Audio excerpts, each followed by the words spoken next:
Olá, tudo bem com você? Eu sou Michelson Borges, sou jornalista, mestre em teologia, autor de alguns livros na área de ciência e religião, e é um prazer poder falar com você nesta série chamada A Profecia, o que está acontecendo com o nosso mundo. É uma série que vai abordar algumas das principais profecias bíblicas, só que eu pensei bem e resolvi dar 2 passos para trás antes de iniciar diretamente com as profecias bíblicas. E eu quero então, neste primeiro vídeo, serão vídeos curtos, eu sempre vou deixar aqui na descrição dos vídeos materiais complementares para quem quiser aprofundar a leitura ou assistir a um outro vídeo que adicione mais informações a estes curtos vídeos.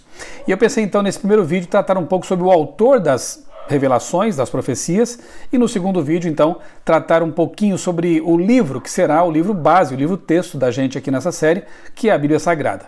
Neste primeiro vídeo, então, eu quero só dizer o seguinte, que, na verdade, essa ideia de dicotomia entre ciência e religião, como se não pudesse haver harmonia entre a boa ciência e a boa teologia, não corresponde aos fatos. Cientistas, ao longo da história, como é o caso de Isaac Newton, eu tenho aqui um livro de Newton, As Profecias do Apocalipse e o livro Daniel, cientistas como Newton, Copérnico, Galileu, Blaise Pascal e outros eram, podemos dizer assim, devotos cristãos, pessoas, homens de ciência, que atribuíam à Bíblia credibilidade e conseguiam realmente compatibilizar Bíblia e ciência.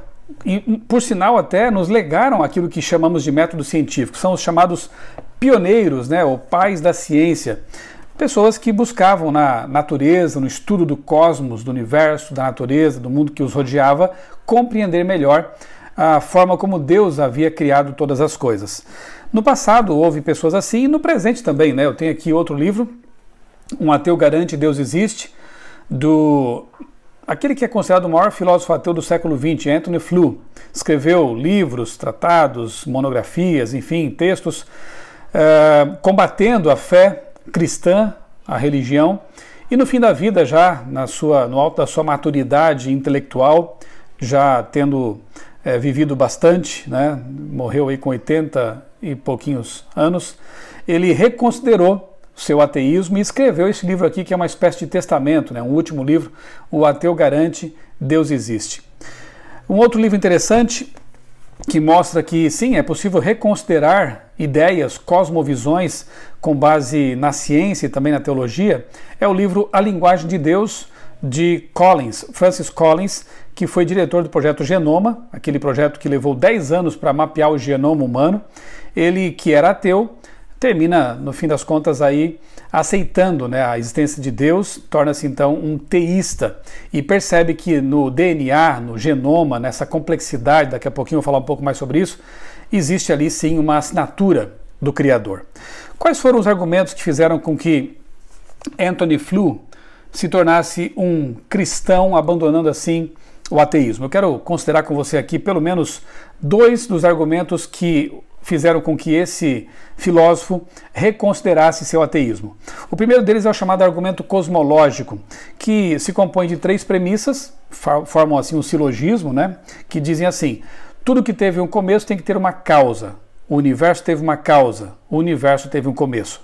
Na verdade, a primeira premissa hoje praticamente não é mais alvo de discussão, de polêmica, porque a maior parte dos cientistas crê, de fato, que o universo teve um começo, e eles chamam esse começo de Big Bang, o início do tempo, do espaço e também da matéria.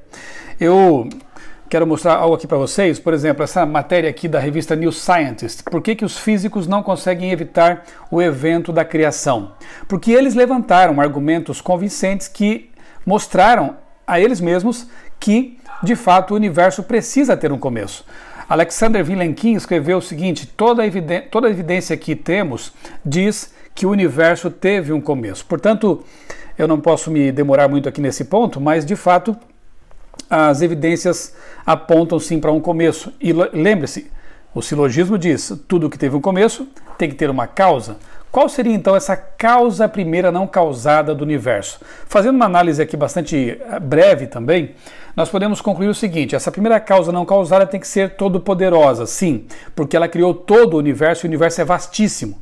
Ela tem que ser também inteligente, porque não apenas criou um universo que existe, é grande, vasto, mas um universo que funciona. Eu me lembro que li uma vez um artigo na revista super interessante especial, 29 coisas que não fazem sentido. E o texto diz assim, um dos parágrafos: se a gravidade fosse um pouco mais forte, as estrelas teriam vida muito curta e nunca haveria tempo hábil para a evolução das espécies. Se fosse mais fraca, não seria capaz de agregar a massa em estrelas. E a atração mútua entre elétrons e prótons, se fosse diferente do que é, não existiriam átomos estáveis. São parâmetros que, devidamente ajustados, tornaram o universo um lugar habitável. A pergunta que não quer calar: quem ou o que fez essa tunagem ou regulagem do cosmos lá no começo de todas as coisas? Veja que interessante, eles fazem uma pergunta aqui crucial, essencial. Se existe ordem, quem ordenou? Se existe um projeto, quem projetou? Quem tunou ou regulou o universo de tal forma que as constantes universais, essas leis tão finamente ajustadas, permitem a existência de vida? Infelizmente, a matéria não se ocupa dessas respostas, fica só na pergunta e deixa a pergunta no ar. Então, essa primeira causa não causada tem que ser todo-poderosa, como vimos, inteligente, porque projetou um universo que funciona e que é finamente ajustado para existir.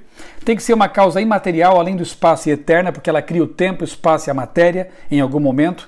E tem que ser também uma causa pessoal. Para os cristãos, essa causa é chamada Deus, ou o Verbo Eterno, Jesus Cristo, enfim. Entendem então sim que foi preciso uma causa sobrenatural para trazer à existência tudo o que é natural. O argumento teleológico ele se compõe também de 3 premissas, que compõem ali um silogismo, que são as seguintes: tudo que tem um projeto tem que ter um projetista. A vida tem projeto? Se sim, a vida inevitavelmente tem também um projetista. Nós podemos analisar, por exemplo, uma forma de vida que é tida como muito rudimentar, muito simples, que é a ameba. Segundo um cientista ateu chamado Richard Dawkins, autor de vários livros, o núcleo de uma ameba tem tanta informação que daria para encher 30 volumes de uma enciclopédia.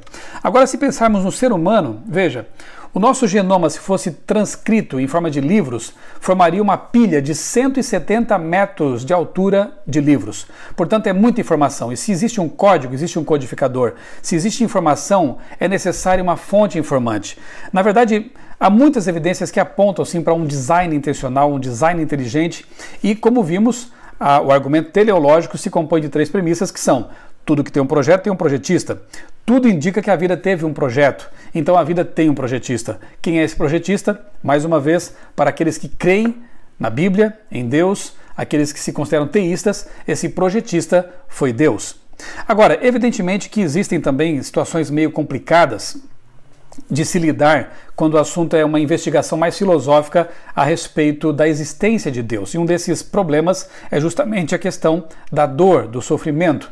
É óbvio que podemos perceber as digitais do Criador espalhadas pela criação, mas assim como vemos flores, também vemos espinhos, assim como vemos vida, também existe a morte. Então, como entender essas questões?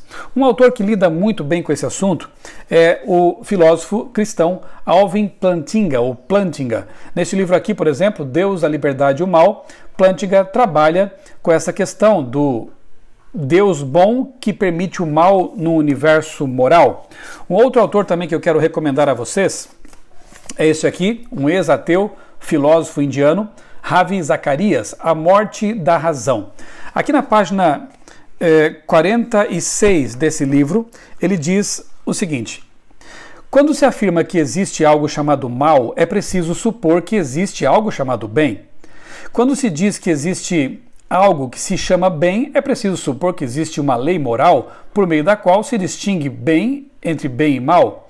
Deve haver algum padrão pelo qual se determina o que é bom e o que é mal. Quando se supõe uma lei moral, é preciso pressupor um legislador moral, a origem da lei moral. Bem, seria bom que você lesse esses livros para aprofundar essa questão também, mas eu vou, como esse vídeo aqui, essa série se propõe apresentar vídeos curtos, eu quero convidar aqui também, na verdade eu convidei algumas pessoas, amigos meus muito especiais, para participar também dessa série. Eles vão ter participações em alguns momentos aqui nesses vídeos, que são o Dr. Rodrigo Silva, arqueólogo, quando ele aparecer por aqui eu vou apresentá-lo melhor. Dr. Vanderlei Dornelles, doutor em teologia, em comunicação, também vou apresentá-lo melhor quando ele aparecer por aqui. O mestre em teologia Sérgio Santelli. E hoje eu quero lhes apresentar a minha amiga Marina Assis, Marina Garner Assis. Ela é bacharel em teologia e está fazendo um doutorado em filosofia da religião pela Boston University. E eu quero que você agora escute um pouquinho o que a Marina tem a nos dizer sobre essa questão do sofrimento e da dor no universo criado por Deus. Oi, Michelson. Em momentos conturbados de tragédias inimagináveis, a primeira pergunta a ser jogada no ventilador é: onde está Deus? Porque um Deus bom, que pode todas as coisas, sabe todas as coisas, poderia permitir o sofrimento a criaturas que Ele mesmo criou. Mais especificamente, no tempo em que a gente está vivendo, a pergunta se torna: como Deus permite que tantas pessoas fiquem doentes e morram de algo que a gente nem consegue ver? Como Deus permite que tantas pessoas fiquem desempregadas, sem o sustento para trazer o alimento necessário à mesa ou mesmo para pagar o aluguel? O problema do sofrimento, que é o nome que se dá a essas questões, é quem sabe o mais antigo dentro do contexto de religiões que creem em um só Deus. Eu jamais conseguiria discutir todas as respostas que já foram dadas a esse problema durante as últimas centenas de anos em um vídeo tão curto como esse, mas eu quero ressaltar duas ideias cruciais para começar a entender essas questões, que é o amor e a questão de valores. O amor, de acordo com meu filósofo preferido, Tomás de Aquino, inclui dois desejos. Primeiro, o desejo pelo bem daquele que a gente ama, e segundo, o desejo por união com aquele ou aquela que a gente ama. De acordo com a Bíblia, Deus ama os seres humanos intensamente. Portanto, Deus não só quer o nosso bem, mas Ele quer união conosco. Um relacionamento de amor. O problema do sofrimento coloca em dúvida esse primeiro desejo, o desejo pelo nosso bem. Mas, na realidade, o primeiro desejo dele é o segundo desejo. Nosso maior e mais completo bem é estar unido com Deus em um relacionamento. Mas, como você aprendeu muito bem com os amores platônicos da sua adolescência, um relacionamento entre dois seres pessoais não pode depender apenas do desejo de um dos lados. Como então fazer a pessoa querer um relacionamento com Deus? Tomás de Aquino responde: fazendo ela sentir mais desejo por aquilo que é realmente bom, em vez de aquilo que só parece ser bom. E é aqui que entra o conceito de valores. De acordo com Tomás de Aquino, existe uma escala de valores. Isso é, algumas coisas, sejam elas objetos, sentimentos, virtudes ou situações, têm mais valor do que outras. Isso não é nada de novo, a gente acredita nisso também. Por exemplo, para muitas pessoas, especificamente agora, existe muito mais valor em estar na companhia de amigos do que trancado dentro de casa sozinho. Nessa escala de valores, Tomás de Aquino coloca união com Deus em um relacionamento de amor como estando no topo absoluto de todas as possíveis listas de valores. E no fim absoluto dessa lista é estar permanentemente separado de Deus. Se isso é verdade, e eu acredito que é, tudo o que não está sob o meu controle, mas está sob o controle de Deus, deve necessariamente contribuir para alcançar o que existe de mais valor nessa vida: um relacionamento amoroso com Deus. Senão, nada faz sentido. Se não tiver propósito, o sofrimento é resultado de uma peça horrivelmente sem graça que Deus prega em nós. Então, se esse é o caso, só podemos acreditar que todo o sofrimento ocorre porque Deus nos ama e quer desesperadamente se relacionar conosco. Agora, qual é o problema? O problema, a Bíblia deixa bem claro, é que nós temos a tendência de valorizar coisas que não têm valor, de nos inclinar a coisas que vemos como estando no topo da nossa escala de valores, mas não deveriam estar lá.